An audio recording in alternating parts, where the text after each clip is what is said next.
could you just say who you are and how you're involved with this project?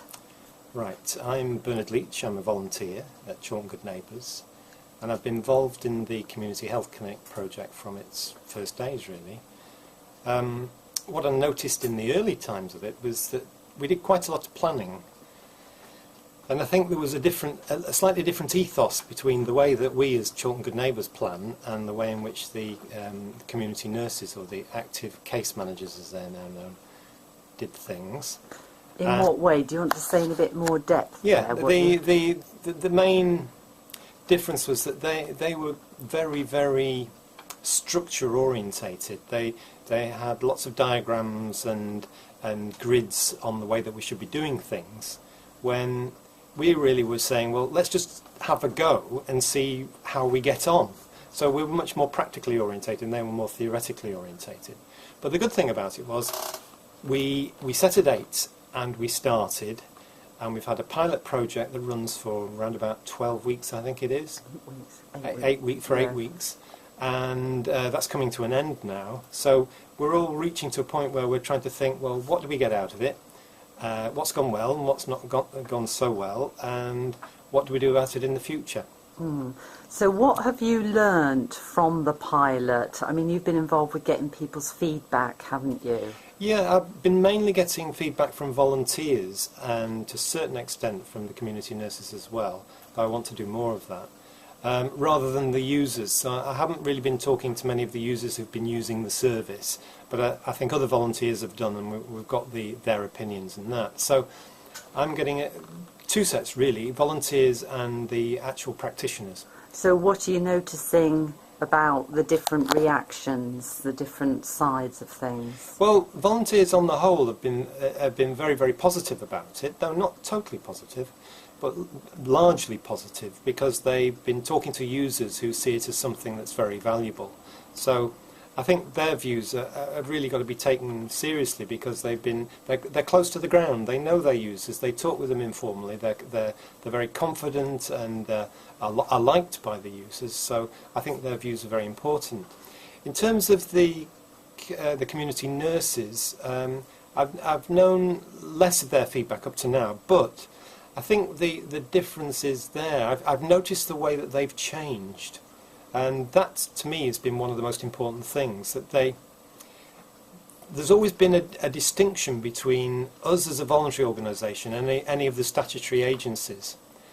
We've been very, very unsuccessful at getting, for example, GPs really involved in what we do.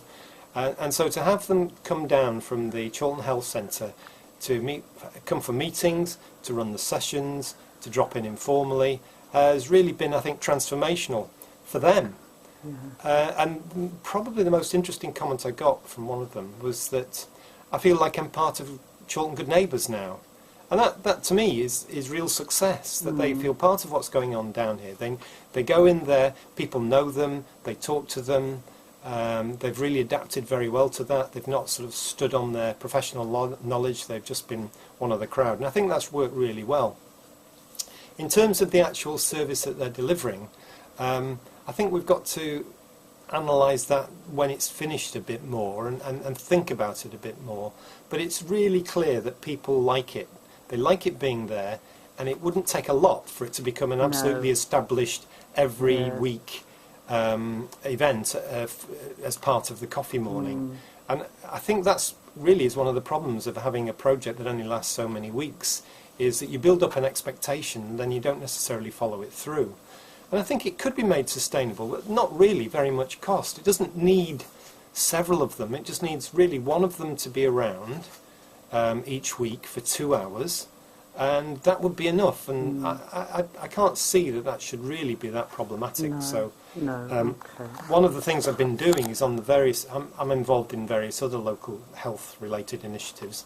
I've been mentioning about the project. People are very keen on it happening, and I've even come across people who are on the board level with local health councils, and they seem very keen on it, so maybe we'll get support for it to continue. And I think that's really important. Sustainability is very important with any of the initiatives that we're on. Because I think a lot of the new initiatives are about better engagement, and obviously this nurse pilot project is part of a wider thing that we're trying to do with that nursing team.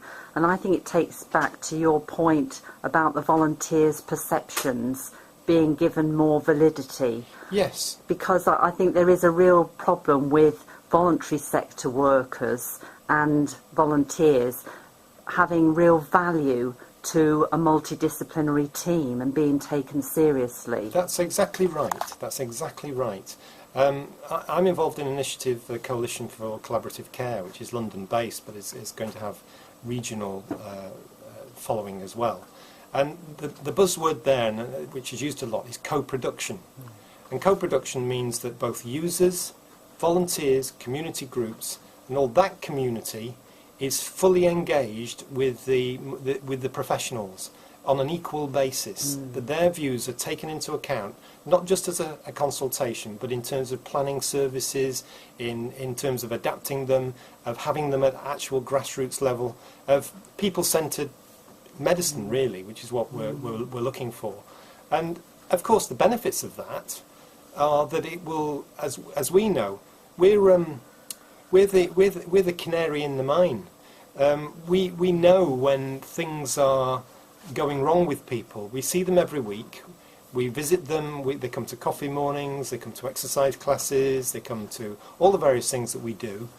And if somebody's not turning up or coming along and clearly maybe losing their memory a bit or things like that, we notice it.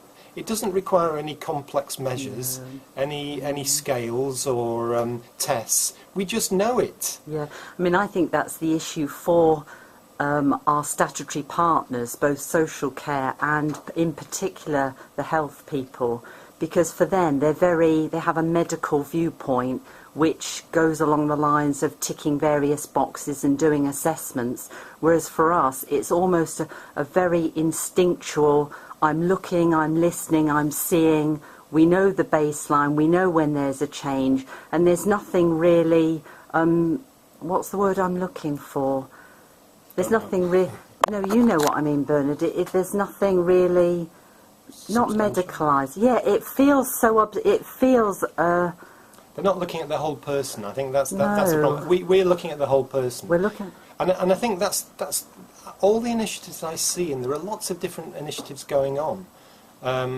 It just seems to be the time for linking up community groups, users, long-term people with long-term conditions, with the medical professions and taking their views seriously. And they're beginning to do that because they realise that groups like us can save a lot of money by keeping people going far beyond you would do if they were just left to their own devices. Isolation, being by themselves, depression, well-being, health, mental health, physical health, frailty, they're all linked together. And you can't just put them in different little containers looked at by different medical specialists. I think that's the problem. We're looking at the whole person, the whole issue, and that's what they've got to do. They've got to come together and look at, almost like a groundwork team coming in and solving a particular issue around a particular person, maybe who's getting Alzheimer's or something like that. And it could maybe a little bit more money up front or a little change in the way which money is used, but I think it could save an awful lot of money and improve an awful lot of people's lives. But with these sort of different groups you've been sat with and with this particular project, do you feel that statutory colleagues have a problem with sharing individual information about people? Because that's where I feel the stumbling block is. It's a very good point, and one we haven't really fully resolved, because quite rightly they're concerned about confidentiality. But they're actually also dealing with people who we know well, as not just as users, but as friends. With the friendships that develop, there is no clear distinction between volunteers and users here. We're all part of the same thing, and people float in between different categories. And if something's going wrong and they all of a sudden they're keeping quiet about it, then we're sharing knowledge with them, but they're not sharing knowledge with us. And I think there's got to be some mechanism for doing that, which takes into account all the safeguarding issues, but makes them realise that we have standards and we are professional in the way that we operate, just in the way that they are. And I think there was one volunteer who I interviewed who was frustrated by the fact he was getting feedback from users, but he wasn't getting any feedback from the nurses themselves. And I think that's something we've got to work on. So maybe they need to loosen up a little bit. I'm not sure how to do that, but it'll only work if they begin to really start to trust us and to realise that we're not going to mess things up. Yeah, because if you talk about equality and having equal partners, that means you have to trust that the voluntary sector does work to a standard, like you say, and that we're not going to be blabbing things to all and sundry, and that we work to the same premises that they do. Yes. And a friend of mine deals in mental health issues and was representing somebody at a tribunal. And the leader of the tribunal went round the table and looked at all the different professionals. They all introduced themselves, consultants, whatever, social workers, and the solicitor. And then they said, and of course, here's the most important person in the room, the user. And of course, in reality, they were the least important person. We've got to change that so that the users themselves are seeing absolutely having a view, and that the people who are their friends and supporters and helpers and who are doing it on a volunteer basis are all taken seriously too. And that requires really quite a mind shift on the behalf of professionals that I think is slowly beginning to happen, and this project is a very, very good start for that. Yeah. Anything else you want to add, Bernard, that you've learnt or that you've seen or...? No, I think that's enough. Yeah. I think... Right. Could you say who you are and what your involvement in this project has been? So my name is Gilly Lee. I'm one of the active case managers, the community matron service based at Chorlton. And my involvement in this project is I'm currently undertaking advanced practitioner training, and I've been fortunate enough to be able to run with a project in partnership with Chorlton Good Neighbours, an idea that came on the back of some work that we've done together and an idea from Helen. So I'm really pleased with that. Okay, and in terms of your involvement, you've been involved to a certain extent with users, with clients, yes, and with a lot with volunteers and the workers at Good Neighbours. yes. What are your thoughts on the way that that's progressed, and your views on what they think and their involvement? So that's two questions. I think firstly how it's progressed, I'm delighted. I'm delighted that we've been welcomed, and you know, I always knew that Chorlton Good Neighbours was a fantastic group and resource and expertise within the community, and I've got to see that more firsthand, so that's brilliant. It gives you something that you know, it reassures you, and you see it in that context. The volunteers, I kind of also see that, you know, given the fact that a pilot we're only 2 months in, I think if you look at things in that context, I think it's phenomenal. I think it's brilliant. We've started good, solid relationships. We're raising things, we're trying things. Some things have needed to be improved upon, and that's what it was all about, really. So I'm really pleased with that. What they think, I can't tell you what they think. I mean, I've had some kind of ideas, and I guess really is that the loud and clear thing that I take away from this is people don't want a talking shop, they want a doing shop. They want us to do things differently, and I hope that we're trying to attempt that. I think that there may be some frustrations with some parameters of resource and how we get around that. And I guess they see the benefits and the value to the users or patients, and I'd like to think that they believed the service was valuable in that context. Okay, from your own personal point of view, what you got out of it? I guess talking as Gilly Lee, and I've been in health a long time, but actually, I love the fact I feel part of Chorlton Good Neighbours now, and I don't say that lightly, really. And I think it's when you're welcomed in, and there's a willingness on both sides. I mean, I've treated this as how I intended to, which is to go into something which is embarking on a journey, and it's a direction of travel, and I didn't intend it to be a tick box approach. So for that, it meant to have some, at times, perhaps challenging conversations about what we can do and what we can't do, and also go with the intention of the relationship was the bit that was the really important bit, and to have that relationship you have to have honesty and trust, and I think that we're building that, and I feel really privileged to have been, you know, allowed to kind of go with that. Do you think you've loosened up a bit as a team? Yes, of course. I mean, I think that, well, I'd like to think it was probably both ways, actually. Because I think we've loosened up. We're allowed to show our personal sides, and we're probably more than just a label of nurse, where Gillian or Janet or Lisa or whatever, and you get to know each other, and when you trust, you do, and I think that's been hugely beneficial. I also think there's movement on Talking with Neighbours, because I guess the challenges for voluntary groups, and remember, because I'm talking as Gillian, I am a patient, I am a carer, and I have equally done some kind of volunteer works where I understand the challenges in that context. I don't understand it in any other context, but I guess so. I've experienced some frustrations firsthand, and if I try and walk in other people's shoes, you hear people come and they say the same things, but they lack substance, and they lack sustainability, and they lack, you know, action, and I guess I would like to think that that's not what we're about, and we're a little bit different within the influences that we have, and you know, that's limited. The project ends in a couple of weeks. What do you think should happen after that? Because to a certain extent, I think users and volunteers accept that a community nurse will be there at coffee mornings every week, and then they won't. So what do you think should happen at the end of it? I can't speak for the service, but what I can say is that the pilot was a 2-month pilot. So we know that and the clinic was always about seeing how that worked.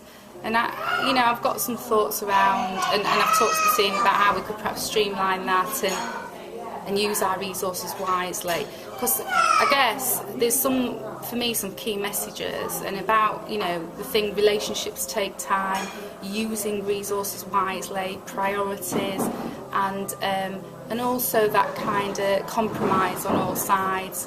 We're going through changes within our health and social care system that we are governed by, which are not necessarily at our team level. But as an intention goes... Do you think it can continue? The relationship, I think, should continue. And I think if we could gain some stuff by... Let me give you an example. So we've got the problem of continuation. You obviously can't say, because you're not a resource holder in that sense, but you would like it to continue in some form. Yeah, I think there's a couple of things that we could streamline and actually get a really good, given the fact that this is all transitional. Mm-hmm. How can we make it better then? Yeah, I think so.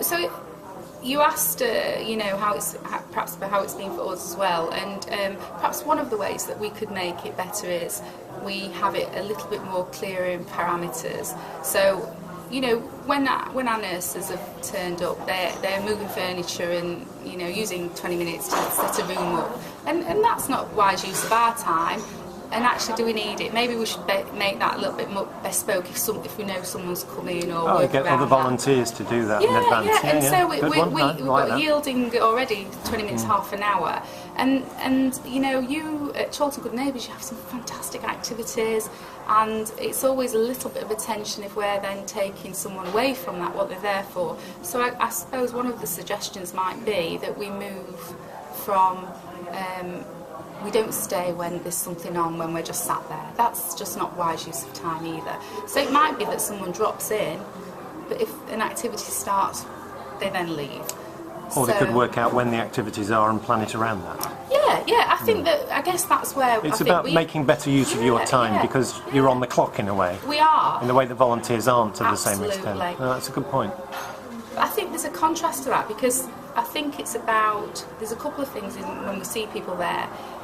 One is, are we seeing the right people? And we've had feedback from volunteers that we might not be. And we've been guided by Chorlton Good Neighbours through that. And there's priorities which I think that we can grow on and work better. So do you mean there might be some harder to reach users and who that have was got the needs, whole- who are absolutely. less likely to put themselves forward? But that's where I think community expertise comes into its own. That is the real reason why we're there. So we as a project team need to think about that a little bit. And then there's the other little bit around, I guess, trust, and trusting that what we need, what we will do, and how we do it. So I think there's some leaps being made about understanding our role, but perhaps not understanding it all. And only the other day, me and Helen highlighted that as part of the project we've gained this, but actually we haven't caught up as within the project to transfer some perhaps more meaningful information. So we've seen that, and that's good. Okay, so it's a matter of negotiation, but I think there is an issue, which is an important one generally between professionals and, say, voluntary organisations, which is that you've got various issues of confidentiality, of structures you've got to follow, procedures you've got to follow, where I think we're a bit more flexible, and we see people as whole people who are both getting a service and some care from us, but are also friends. Whereas, in a way, once they become active cases for you, the pipeline of information then closes down. I think that's where, when I sat with Helen, we highlighted how that might have, how we could work on that. Like, for example, yes, we've received the referral, yes, we're going to take, we're acting on that. So I think that's important. And then there's also the importance of patients feeling that or clients feeling that they have got that confidentiality. So one of the things that I think is an important message for me is, are we always checking in about what the user and patients want, both of us? Because we see you as a vital conduit and an expert, but I also would like to say to you, I want that, I'd love that second check and that and I think we're doing it. I think we're moving towards that, because in a way you've got to see us as having similar standards to you. Okay, we're the volunteers, you're the professionals by and large, but it doesn't mean that we don't have standards too. So it's a matter of working that balance out, isn't it?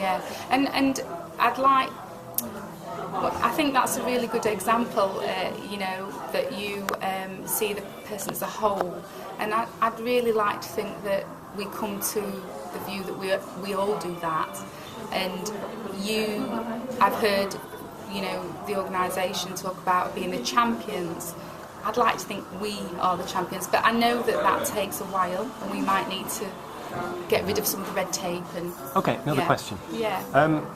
One of the things that you're keen on, and a lot of professionals are keen on, are, I mean, you said you don't want to have a checklist mentality, and I think that's true, but you often want to sort of survey the people in certain terms that make sense to your professional needs. Whereas very often we feel, rather than having to use a scale or something to decide whether people have got needs, you just find out from the volunteers and from the users themselves what those needs are, and they're often fairly obvious and common sense. Which approach do you think works? I think this is exactly what I guess patient-centred care is about, and it's exactly what we need to work towards. And there will be a transition. So I absolutely agree. I've got a great example of someone who actually, it's not about the medical conditions that is the real issue for that person. It's about the fact that they can't ride the bike, and that really is a prime example. I could go in and talk about the cardiac history, their physical health, but actually it was about what they could do. And I think that is a movement by health and social care professionals we have to make. Well, you make an important point there, because what we've shown is that a relationship between professionals, volunteers and users can work. Yes. But it needs other groups too, because absolutely. There are care workers, there are social workers, there are relatives, there are friends, all of which have a stake in particular individuals. Absolutely. So I suppose one of the things we can be working to is broadening this approach out. I'm I'm glad you've said that, because I absolutely believe that. I mean, and for us as community nations, the beauty is that we're generalists. So we are on that page, and actually it's the way forward. So for me, being a generalist is I'm not just focused on going in and doing one thing. And you know, I often talk about patients in which phase they might be involved with, and some of the perhaps not perceived health things that I might get involved with, you know, signposting and working with a client or patient to get their will done because it was impacting on their breathlessness and exacerbation. That's a biggie for me. And how do you explain that? So yes, I see it as part of that one team and breaking down organisational barriers, and I guess I see you part of that team, and I think we're on that journey but not there, and because I think sometimes there's still that trust to be built, because But the good thing is, we're on that journey. we're actually trying to do it. Yes. We're not just talking about it. There's an awful lot of talking and not enough doing. And well, at least we are doing it. Yeah, I absolutely agree. I think we have to do it, and we fail at certain things and we get other things better, and it's about doing it. I mean, and streamlining it. I mean, I've done a lot of stuff for my course on this, but I see when we go past this phase, I see it being streamlined. If we get together, there'll be no minutes about us taking our own minutes if we need them. We act and we change if it's not working, all within a reasonable governance approach. Which doesn't mean you shouldn't evaluate. And in a way, absolutely not. No, that's what these discussions that we're videoing are is our evaluation. Because it's immediate and it's happening as it's going along. I've learnt a lot from that, actually, Bernard, at the use of technology in that way, or media in that way, and that's a delight for me. And I guess really the other things that I've learned is that you know, it is the relationship, and actually there's stuff that I see that I'd love to suggest to children with neighbours. So you know, we know things are challenging, cognitive challenges for volunteers have come up, and we can help and support in so many ways. But I'd like to say to Children Good Neighbours, you're experts. Do you have room for a dementia cafe in your organisation? And that might be something that comes later on, but for me, I'd love to say that. You're experts. We'd love to get everyone involved. Any final thoughts? Final thoughts. Yes, holistic and also upstream, so public health development as well, and wide-reaching, everybody one team. I've really enjoyed it. Yes, it's been good fun. Yeah, That's good fun, actually. That's not something to be sniffed at, is it? And really? thank you so much. Thank you.